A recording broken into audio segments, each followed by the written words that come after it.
You have power over your mind, not outside events. Realize this and you will find strength. Marcus Aurelius. Dwell on the beauty of life. Watch the stars, and see yourself running with them. Marcus Aurelius. The happiness of your life depends upon the quality of your thoughts. Marcus Aurelius. Everything we hear is an opinion, not a fact. Everything we see is a perspective, not the truth. Marcus Aurelius. Waste no more time arguing about what a good man should be. Be one. Marcus Aurelius. If you are distressed by anything external, the pain is not due to the thing itself, but to your estimate of it, and this you have the power to revoke at any moment. Marcus Aurelius.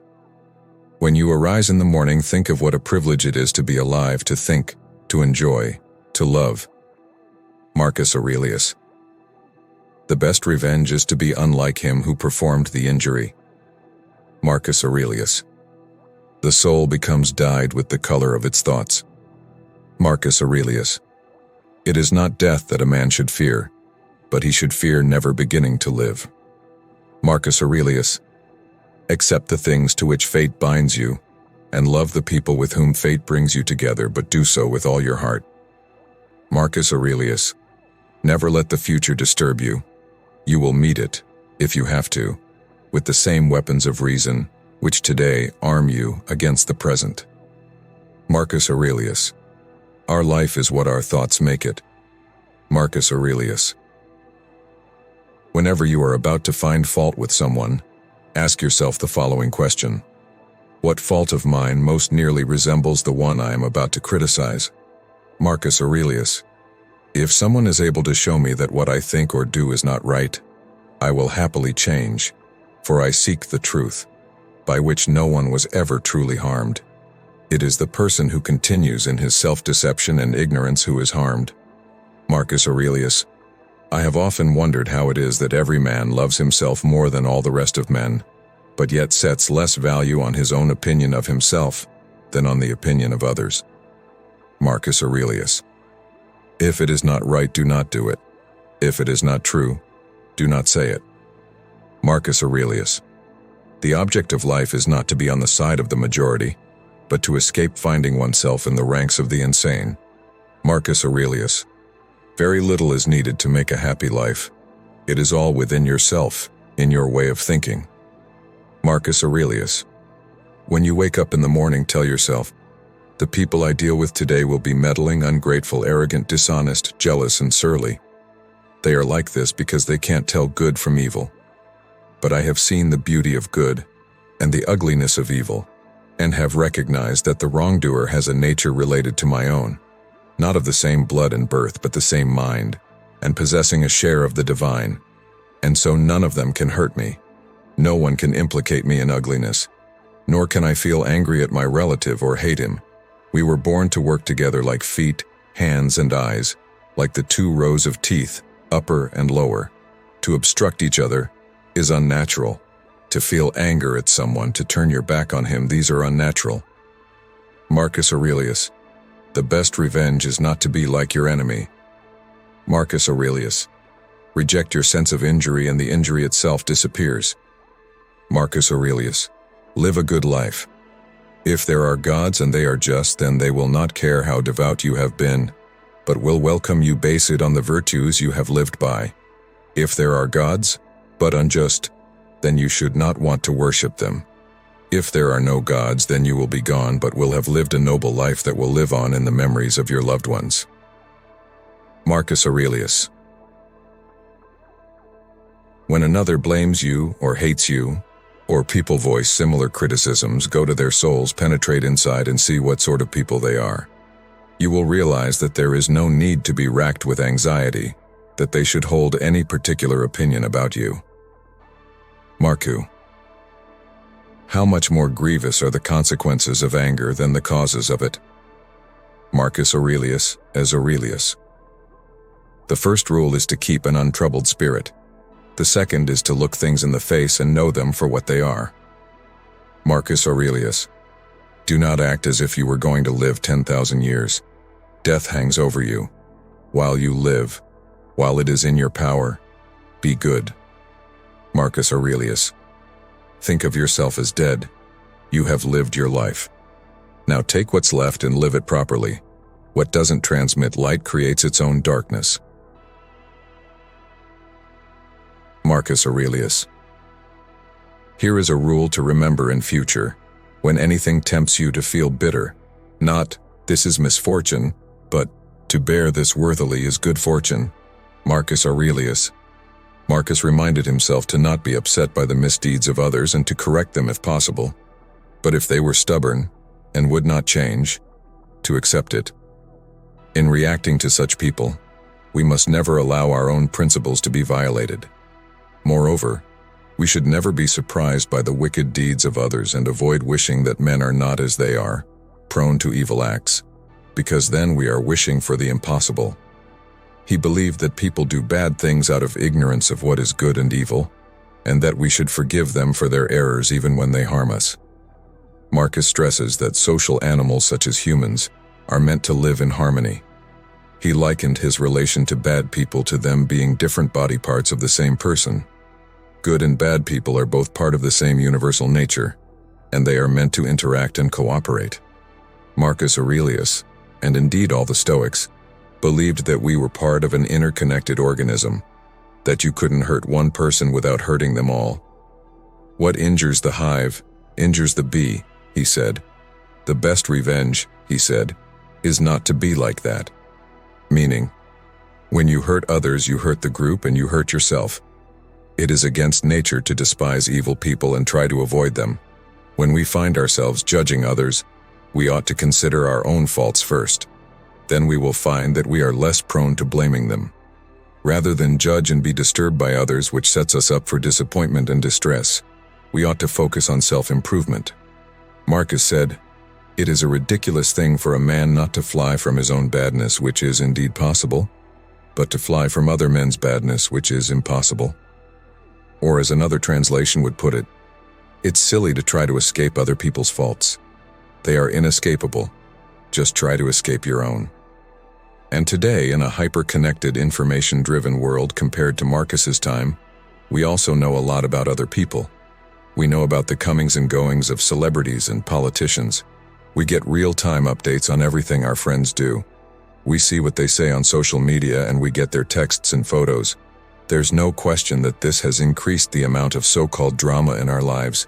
We have opinions on whether so-and-so should have done this and we watch the media chatter about it. We get offended when our friends say this or that. Not a day goes by that we don't hear gossip or speculation about someone Marcus repeatedly explains why the pursuit of fame and praise is foolish and why we especially should not care about what others think of us after we die. He points out that so many famous men have been forgotten, that those who would praise one posthumously will themselves soon die. He explains that there are no immortal actions. Consider that as the heaps of sand piled on one another hide the former sands, so in life, the events which go before are soon covered by those which come after. Fame, no matter how great, will always fade into oblivion, and pursuit of it merely demonstrates one's vanity. He also explains that nothing is made better by praise. The beauty of things comes from the thing itself, and not what people say about it. To think then that we are gaining something by being praised is a mistake. Marcus would say, "When you've done well, and another has benefited by it, why like a fool do you look for a third thing on top? Credit for the good deed or a favor in return?" Marcus and the Stoics see doing good as the proper job of a human being. So why on earth do you need thanks or recognition for having done the right thing? It's your job. Why would you need to be famous because you were talented, because you were brilliant, because you were successful? These things are part of the job too. The desire for fame is just one of the pitfalls in life. There are many other desires, all of which can potentially lead us to act immorally.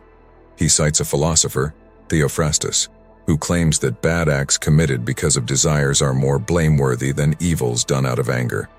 A person who has been harmed was wronged, whereas the person with strong desires is ignoring the well-being of others because they want something more than they want to be virtuous.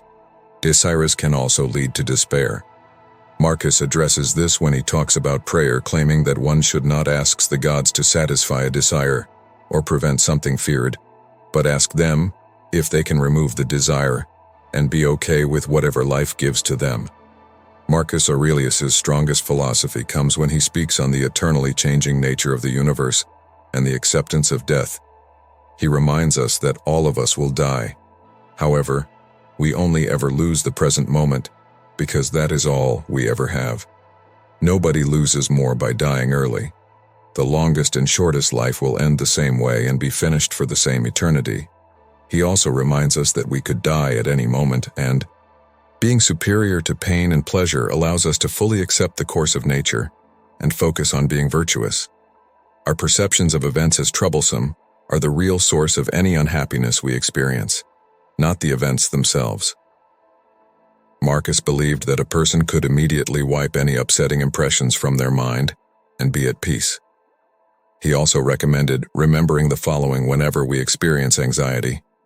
Let not future things disturb you, for you will come to them, if it shall be necessary, having with you the same reason which you now use for present things. If we don't let events make us worse people, we are never truly harmed by them. He explains it perfectly when he says, "Whatever anyone does or says, I must be good," just as if the gold or the emerald or the purple were always saying this. Whatever anyone does or says, I must be emerald and keep my color. Or as he put it in what would become one of the most emblematic quotes from Meditations, choose not to be harmed, and you won't feel harmed. Don't feel harmed, and you haven't been. Events can cause people to lose their cool and act immorally, but still they are not harmed by the events but rather their reaction to them. And when it comes to problems, we find in Marcus a formula, an art known as turning obstacles upside down. As he would write, our actions may be impeded, but there can be no impeding our intentions or dispositions, because we can accommodate and adapt.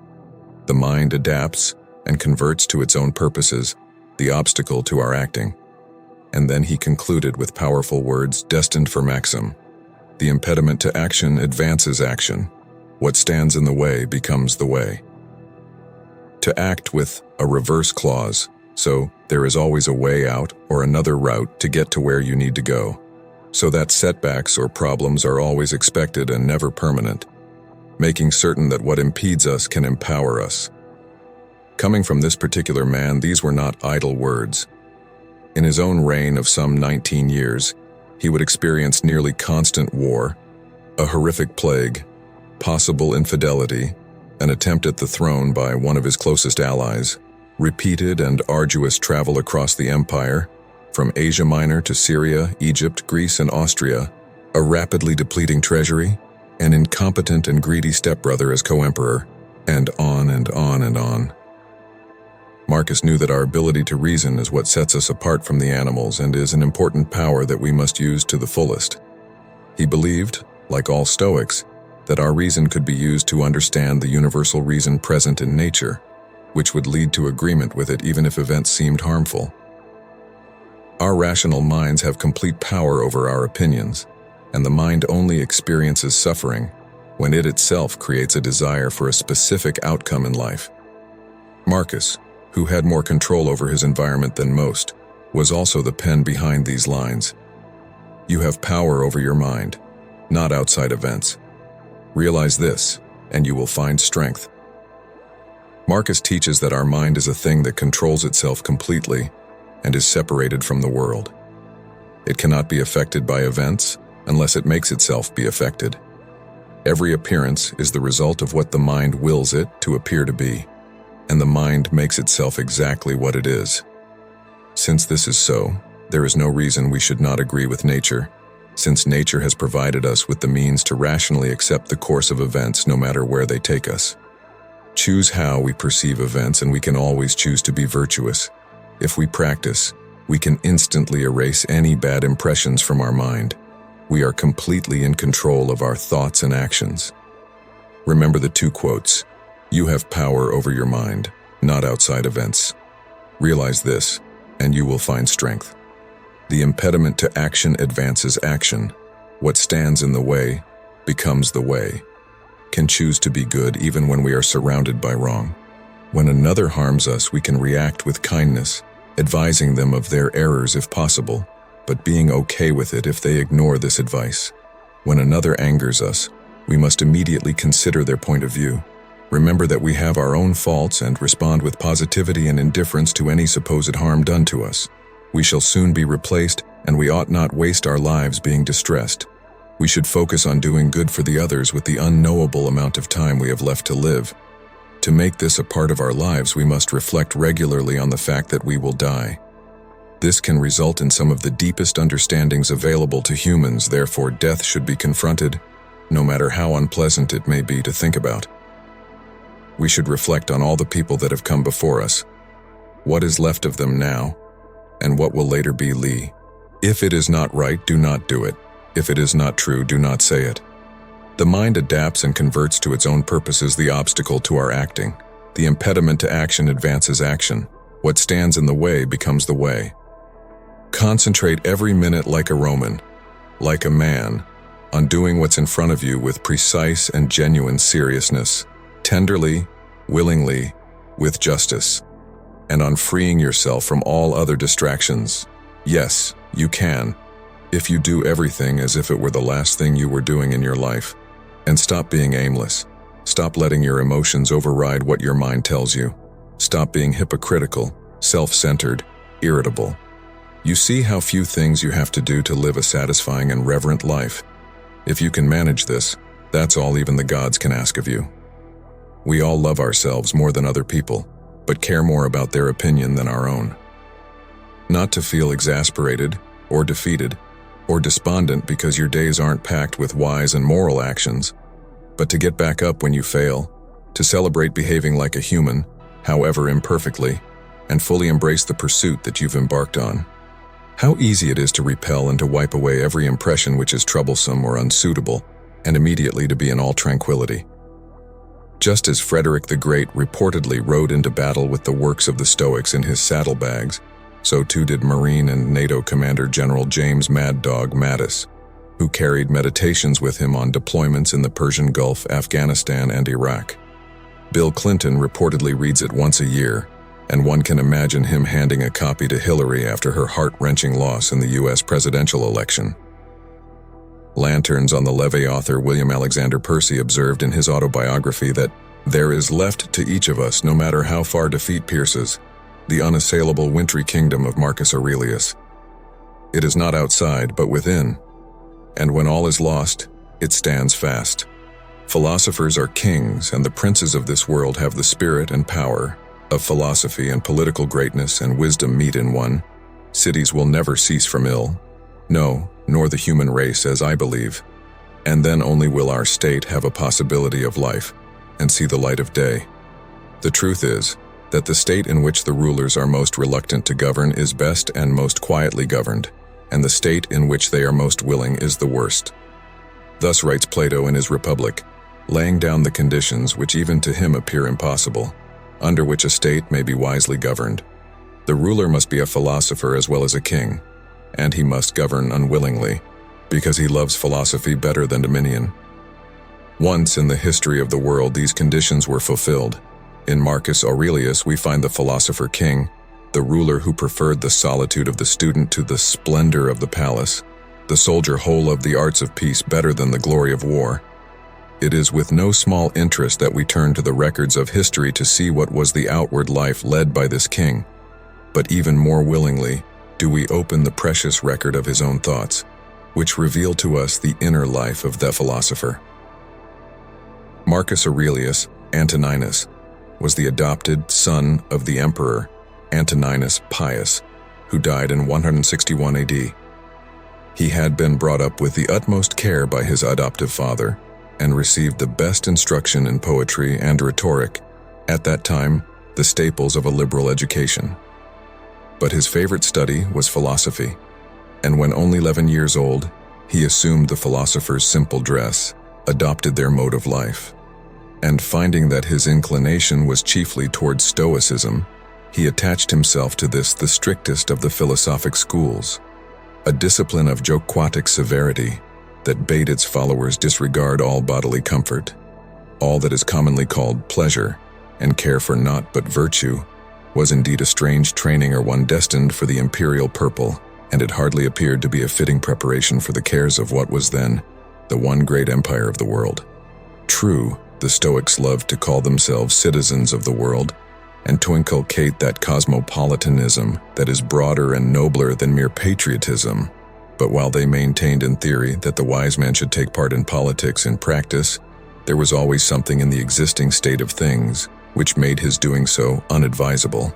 But Marcus' serene soul were composed amid the storms of battle and the elation of victory. Nor were his troubles confined to foreign wars. The plague imported from the east ravaged Italy, though it did the state good service in carrying off Lucius Yarus, Marcus's adoptive brother, whom in obedience to the wishes of Antoninus he had associated with himself in the empire. There were famines too in the land, with which the emperor tried to cope by schemes of carefully organized charity. And lastly, Avidius Cassius, one of his most trusted and ablest generals, revolted in Syria and tried to obtain for himself the empire, deeming it an easy matter to overcome a master who was so full of generosity and compassion that he could only inspire contempt in the mind of the unphilosophic soldier. Their revolt was soon put down, but the leader was killed by one of his own officers. The emperor expressed only his regret that he should have been thus deprived of the luxury of forgiveness, and he carefully destroyed all documents that could implicate any others in the revolt. Thus, in all the trials of his life, his philosophy inspired noble action, and he might worthily be added to the short list of those whom the Stoics acknowledged as really good and great. Amid these records of gentleness and forbearance, it seems strange to read that Marcus Aurelius permitted a cruel persecution of the Christians. Among the victims of this reign were Justin Martyr and Polycarp, and numbers suffered in a general persecution of the churches at Lyons and Vienne. It must not, however, be forgotten that the persecution was political rather than religious. Of the true teaching of Christianity, Marcus Aurelius knew little and cared less. But its followers, in refusing to acknowledge a religion which included the emperors among its deities, became rebels against the existing order of things and therein culpably. Of the old sincere belief in the gods of Rome, but little could survive in a state where the voti of the Senate had the power to add a new divinity to the already bewildering list. So much the more important were the outward forms, now that the actual belief was gone, and the bond between church and state grew even closer, now that the church could no longer stand alone. Of the various systems of philosophy at that time, fashionable at Rome, all but the Epicurean could readily embody the creed of the old religion, and by treating the names of gods and heroes as mere symbols, they contrived to combine outward conformity with inner enlightenment. Not so the Christians. In their eyes, the whole system of idolatry was accursed. A silent protest was insufficient. It was not enough to refrain from sacrifice themselves. In public and in private, in season and out of season, they exhorted others to do the like. Not content with leaving the statues of the gods unhonored, they would throw them from their pedestals or insult them in the presence of the faithful. What wonder that the Romans looked on them with suspicion and hatred, and added to their real obeisances the pretended ones of eating human flesh and indulging in all manner of immorality. In our own more enlightened day, we know what strange reports gather round any sect or school that happens to be unfashionable or unpopular. What wonder, then, that the secret meetings of the Christians should have given rise to strange rumors, and that the persecutions were the expression of a feeling with which a modern state might regard a set of men who were at once Mormons and nihilists. Add to this that the Christians often actually provoked persecution, and we cease to wonder, though we cannot but regret, that Marcus Aurelius, in simply allowing the law to take its course, should have failed to give an example of that perfect toleration to which Christianity itself has never yet attained. Let us be content to call Hera, with ERR, the noblest of pagan emperors, and sorrowfully acknowledge that we must seek in vain for a Christian monarch to place beside him. Wars and troubles attended Marcus Aurelius to the very end of his days. In 177 fresh wars called him to the north. A presentiment seemed to tell his friends at Como that they should not see him again, and they begged him to address them his farewell admonitions.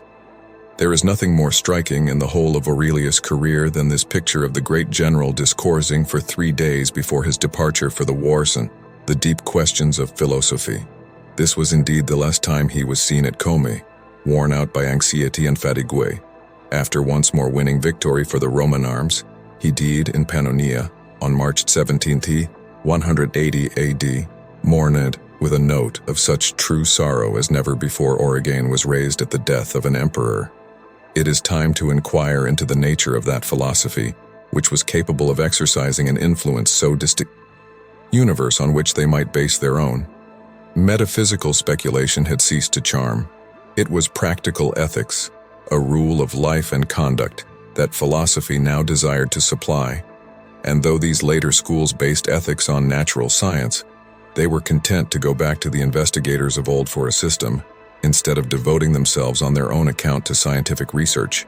The two most important schools at this epoch were the Stoic and Epicurean, and while the latter sought in the atomic theory of Democritus an explanation of the universe, the former reverted to the perpetual flux, the eternal, ever-changing fire of Heraclitus. Before there was a heaven or earth, there was a primitive fiery ether. This changes into all the other elements and yet in its nature ever retains the fiery substratum. First, this fiery ether transforms itself into a mass of vapor, then into a watery fluid. Out of this are developed the 4 elements as we know them: water and solid earth and atmospheric air, and lastly, consuming, destructive fire, which is distinct from the everlasting ether. Fire and air are active elements, water and earth, passive. The creation begins to assume its present form with earth. Dry earth, by reason of its weight, takes up a position at the center of the universe. Around it gather the waters. Above both is the expanse of air, while fire and ether complete the whole, ever circling round the other elements which are at rest. The stars are fiery masses firmly embedded in ether and nourished by the exhalations of terrestrial vapors. But they are also living beings, since they are formed out of living, animating fire, and they may thus be regarded as inferior or visible gods. The sun and the celestial deities, too, have their business assigned, says Marcus Aurelius.